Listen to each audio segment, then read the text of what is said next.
اگر رسول کو راضی کر لیا تو ساری عبادتیں ہیں، اور اگر وہ راضی نہ تو ساری عبادتیں فضول ہیں۔ صحابہ اکرام رضوان اللہ تعالی علیہ مجمعین نے جب آواز لگائی تو وہ ابو بکر صدیق مصلی پر جو ہے، میرے عزیزوں مصلی پر جا چکا امام، تکبیر باندھا ہوا امام، جب آواز آئی پیچھے سے تو وہ خود بھی بائیں جانب مڑ کر دیکھتے ہوئے پیچھے کی طرف آنے لگ گئے، نماز توڑ کر کے نہیں، رکعت باندھ کر کے پیچھے کی طرف آنے لگ گئے۔ رسول کریم صلی اللہ تعالی علیہ وسلم جب تشریف لائے تو مصلی پر میرے آقا صلی اللہ تعالی علیہ وسلم کو بٹھایا گیا۔ یہ کیسی نمازیں تھیں، کیسی نماز! ہم اور آپ اگر حرکت بھی کریں تو نماز ٹوٹ جائے، نماز باطل ہو جائے، فاسد ہو جائے، لیکن رسول کے لیے اگر چہرہ پھر بھی گیا تو نماز باطل نہیں، بلکہ میں کہتا ہوں وہی تو عین نماز ہے۔ ظالمو، تم کہتے ہو رسول کا خیال آنا، معاذ اللہ رب العالمین برے کلمات کہتے ہو، گدھے کے خیال سے بدتر ہے۔ ان صحابہ سے پوچھو، وہ اللہ رب العزت کی عبادت کرتے تھے لیکن رسول کے چہرے کو بھی دیکھا کرتے تھے۔ اس لیے میں نے کل ہی آپ کے سامنے یہ عرض کیا، قرآن کی اگر تفسیر بھی سننا ہو تو اے سنیو، شرط یہ ہے کہ دل کو محبت مصطفیٰ کا ایک عظیم مدینہ بناؤ، تبھی تمہیں قرآن کی آیتیں سمجھ میں بھی آئے گی، تبھی تمہیں قرآن کا لطف بھی ملے گا اور لذت بھی ملے گی۔ اور حضور کو چھوڑ کر کے کچھ سننا چاہو تو پھر اندھیرا اندھیرا، کچھ نہیں ہے۔ بہرحال یہ قبلے کے تبدیل ہونے والی جو آیتیں آئیں، اس پر یہودیوں نے بہت واویلا مچایا، بہت واویلا مچا رہے، اتنے سالوں سے قبلہ تھا، نبیوں کا قبلہ تھا، انہوں نے بدل دیا، انہوں نے بدل دیا، یا آ کر کے بدل دیے، اس طرح کی باتیں آنے لگی تو رب تبارک و تعالیٰ نے ابھی اپنے حبیب صلی اللہ تعالی علیہ وسلم سے یہ فرمایا، آپ ارشاد فرمائیں وما انت بتابع قبلتهم، آپ فرما دیں ان سے کہ میں تمہاری قبلے کی پیروی کرنے نہیں آیا، بلکہ رسول جو کہہ دیں گے وہی قبلہ ہے۔ عزیزان گرامی وقار، قبلے کی تبدیلی کا حکم جو آیا وہ اسی پارے میں اس کا ذکر ہے، اور اس کے بعد پورے دوسرے پارے میں کئی احکام نازل ہوئے، کئی احکام ہیں۔ کل کو جو طاقت الیکٹڈ ہو کر بیٹھتی ہے، ارے میاں وہ ہمارے زندگیوں کے روز مرے کے فیصلے لیا کرتی ہے، آپ سمجھ کر کے چلو۔ بہت سارے لوگ کہتے ہیں مولانا کو کیا ضرورت ہے سیاست پہ بات کرنے کی؟ میاں ہم بھی تو دنیا کا یہ حصہ ہیں، اور ہم بھی تو جس جگہ جی رہے ہیں وہاں تو سیاست ہی ہے۔ کل کو فیصلہ قائم کر لیا جائے گا کہ آپ کو صبح اتنے بجے اٹھنا ہے، اتنے بجے سونا ہے، پارلیمنٹ میں فیصلہ ہو چکا ہے، تو ہماری زندگی پر اثر کرے گا کہ نہیں کرے گا؟ جو کچھ بھی ہے، آپ تاجر ہیں، چھوٹے سے بزنس کرنے والے ہیں، پارلیمنٹ میں بیٹھ کر کے کوئی بھی بل پاس ہو گیا کہ 1,00,000 روپے کی آمدنی تمہاری ہو رہی ہے تو تمہیں اتنا ٹیکس دینا ہوگا، اتنا فلاں دینا ہوگا، تمہارے بزنس پر اثر ہوگا کہ نہیں ہوگا؟ تم چھوٹے ہی آدمی ہو، لیکن سیاست کا اثر پورے قوم کے اوپر ہمیشہ ہوا کرتا ہے۔ آپ حصہ نہیں ہیں، آپ الیکشن لڑتے بھی نہیں ہیں، ووٹ دیتے بھی نہیں ہیں، دور رہتے ہیں، لیکن میں آپ کو بتاتا ہوں، آپ کا بچہ ہوگا، آپ اسکول بھیجیں گے کہ نہیں بھیجیں گے؟ اسکول کی ایجوکیشن پوری کون بناتا ہے؟ پارلیمنٹ بیٹھ کر کے بتاتی۔ ایک ایجوکیشن بورڈ ہوگا پارلیمنٹ کے ذریعے سے، اور اس ایجوکیشن بورڈ یعنی ایجوکیشن منسٹر بھی تو ہوتا ہے، اس کے انڈر میں پورے ملک کے اندر کیا سلیبس چلنا چاہیے یہ سب ڈیسائیڈ ہوگا، تو جو وہ ڈیسائیڈ کریں گے وہی آپ کے بچے کو پڑھانا پڑے گا۔ تو سیاست کا اثر آیا کہ نہیں آیا؟ آپ ہزار دور بھاگتے ہوں، لیکن آپ کو کبھی کسی سے کوئی بھی مسئلہ ہو گیا، کوئی تکرار ہو گئی، چلیں کچھ مسئلے ایسے پیش آئے، کیس ہو گیا، کہاں جائیں گے آپ؟ عدالت میں جائیں گے، آپ کو کورٹ میں جانا ہے۔ عدالت کے پورے جو آئین بنے ہوئے ہیں، قانون بنے ہیں، وہ سیاست کے اثر میں ہی بنے ہوئے ہیں، آپ اس سے دور نہیں جا سکتے۔ میں یہ ساری تمہید اس لیے عرض کر رہا ہوں کہ دنیا میں جو بھی طاقت پر بیٹھتا ہے اس کا اثر عوام پر ہوتا ہے۔ اب اس تمہید کو اگر سمجھ چکے ہو تو آگے کی بات سنو غور سے، بہت دھیان سے، کس لیے میں کہہ رہا ہوں۔ جب طاقت، بڑی طاقت حکومت پر بیٹھتی ہے تو عوام کی روزمرہ کی زندگی پر تو اثر ہوتا ہی ہے، لیکن ساتھ ہی ساتھ عقیدے پر بھی اثر ہو جاتا ہے، ایمان پر بھی اثر ہوتا ہے۔ اسی لیے جب حکومت پر جب بڑی ایسی طاقتیں آتی ہیں جن کا عقیدہ بالکل مخالف ہو تمہارے ایمان سے، اس کے باوجود اس کا اثر دیکھنے کو ملتا ہے عوام الناس پر۔ اب جو حالات ابھر کر کے آ رہے ہیں، دیکھنا میری بات کو آپ یاد رکھیں، میں پریڈکشن نہیں کرتا ہوں، کوئی بھوشمانی نہیں ہے، لیکن دستور ایسا چلا ہے، میں آپ سے کہہ رہا ہوں کل کو اگر ایران کا دبدبہ بڑھتا ہے تو پھر جو حالات پیش آنے والے ہیں، میں اس کے مخالفت میں یہ نہیں کہہ رہا ہوں وہ نہیں ہونا چاہیے، یہ نہیں ہونا چاہیے، ہزاروں لاکھوں وہ لوگ ہوں گے جو اپنے عقیدے پر پھر سے دیکھنے پر مجبور ہو جائیں گے۔ اہل سنت و جماعت کے لیے ایک بڑا مسئلہ بھی ہوگا۔ ایسی ہی اس سے 100 سال پہلے جب سعودی میں وہابی حکومت قائم ہوئی، پیسہ، طاقت، سب کچھ ان کے پاس تھا، علماء خریدے گئے، کتابیں چھپائی گئیں، جنت البقیع کو بلڈوزر سے پورا تہس نہس کر دیا گیا، شرک کے نام پر بہت ساری چیزوں کو ختم کیا گیا، تو طاقت تھی، حکومت آئی، اور ایک دو نہیں ہزاروں لاکھوں کی تعداد میں ان کے عقیدے کی بولی بولنے والے لوگ پیدا ہو گئے۔ صرف عوام نہیں، علماء بھی، بڑے بڑے مفتیان کرام جو منصبدار ہیں وہ سب دولت کے تحت میں آ گئے، طاقت کے تحت آ گئے۔ یہ دنیا کا معمول ہے، یہ چلتا رہے گا۔ کل کو آپ بھی دیکھنا جب کوئی پاور میں آئے گا تو اس کی طرف بہت ساری قوم ہو جائے گی۔ وہ بہت ریئر لوگ ہیں جو اپنے ایمان پر قائم رہتے ہیں، وہ رسول اللہ کے دیوانے ہیں۔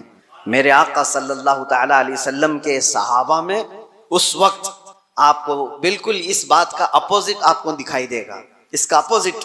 حضور نے جب ایمان کی دعوت دی تو سب سے پہلے آپ کے پاس آنے والے صحابہ غریب تھے، بہت غریب تھے، اور ایسا نہیں کہ حضور پاک صلی اللہ تعالی علیہ وسلم کا مال دیکھ کر کے وہ آئے تھے کہ بڑی طاقت کے مالک ہیں، بڑے دولت کے مالک ہیں، ان کے پاس جائیں، نہیں، اس رسول کے پاس وہ آئے تھے جو پیٹ پر پتھر باندھا کرتا۔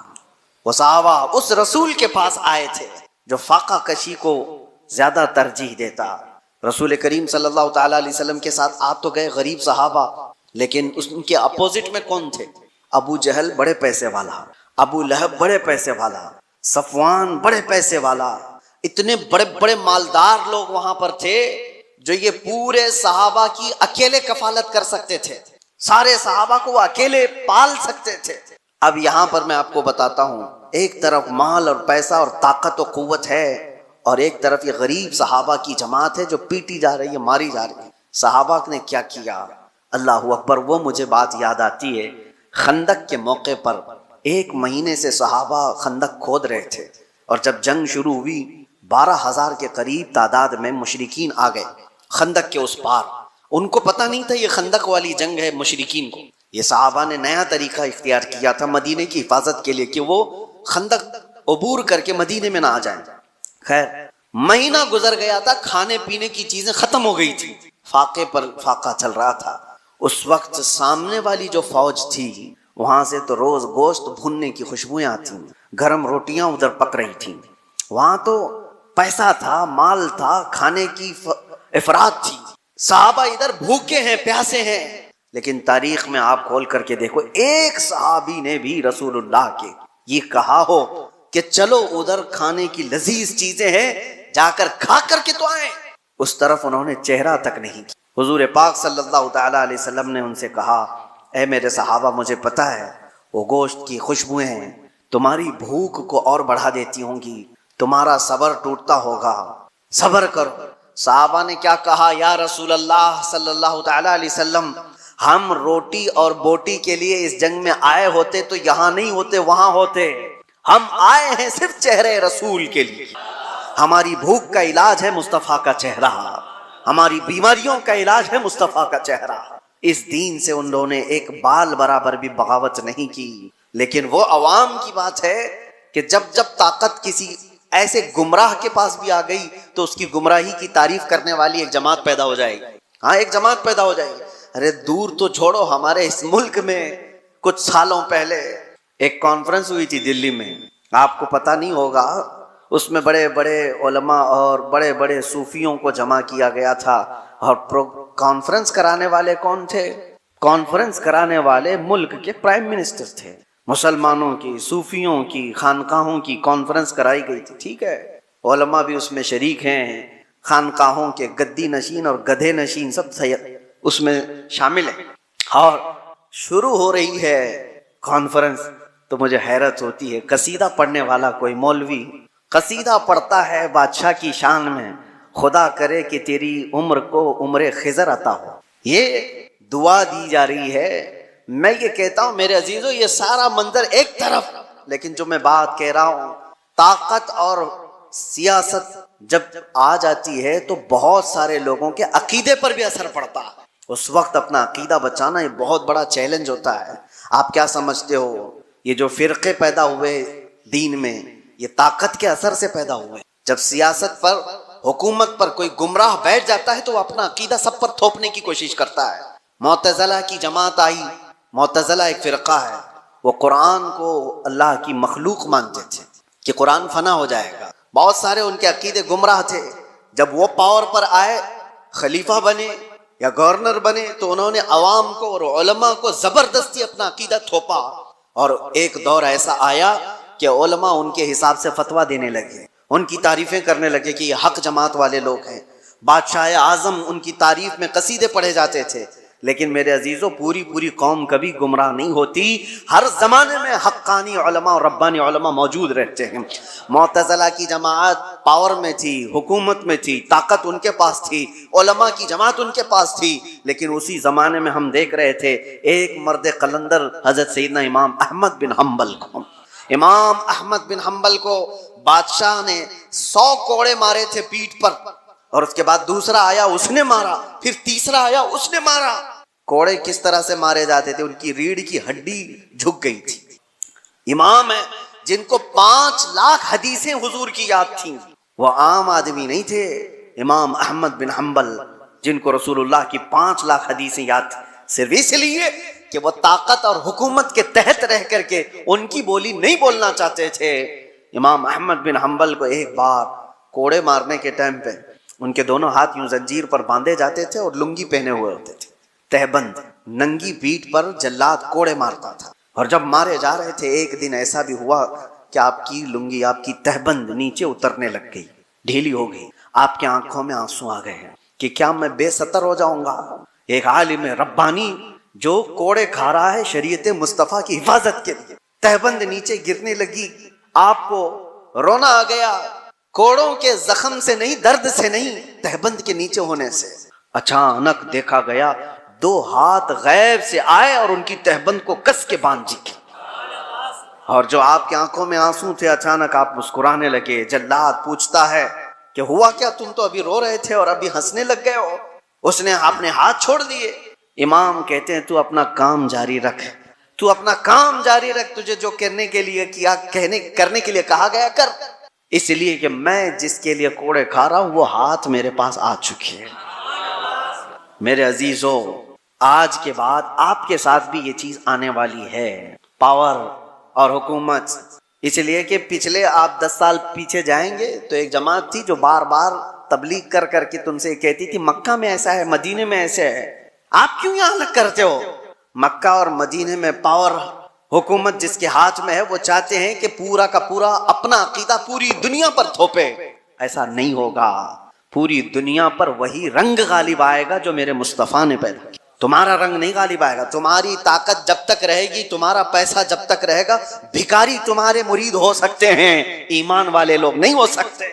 جن کا پورا ایمان ہی دولت ہے، جن کا پورا جینے کا مقصد ہی دولت ہے، ان کے عقیدے سے کیا سروکار؟ وہ کل کو کچھ اور ہوں گے، آج کو کچھ اور ہوں گے. یہ آپ کے لیے میں پہلے سے بتا رہا ہوں، آنے والے دور میں اگر کوئی اور بد عقیدگی پھیلتی ہے تو میرے عزیزو آج سے ہی اپنے گٹھریاں باندھ لو. تیری گٹھری تاکی ہے اور تو نے نیند نکالی ہے. اس لیے اے سنیو، تمہارے لیے چیلنج ہے، تمہارے لیے چیلنج ہے. آپ کو پتا ہے ایک وقت ایسا بھی آیا تھا کہ کرامتا ایک فرقہ آیا جس نے حجر اسود بھی چرا لیا تھا خانہ کعبہ سے، اور وہ لے کے بحرین چلے گئے تھے حجر اسود کو. ان کی بھی حکومت آئی ہے مکہ اور مدینے میں. یزید کا دور آیا، اس کی بھی حکومت آئی ہے مکہ اور مدینے میں. مکہ اور مدینے میں حکومت کا آ جانا یہ حق ہونے کی دلیل نہیں ہوتی. اللہ کے نبی صلی اللہ علیہ وسلم نے یہ فرمایا، حدیث ہے، بسا اوقات اللہ تعالیٰ فاسق و فاجر سے بھی اپنے دین کا کام لیتا ہے. اس کے دین کا کام کسی فاسق و فاجر سے بھی ہوتا ہے. تو آپ کے لیے وہ معیار نہیں، معیار رسول اللہ کی محبت ہے.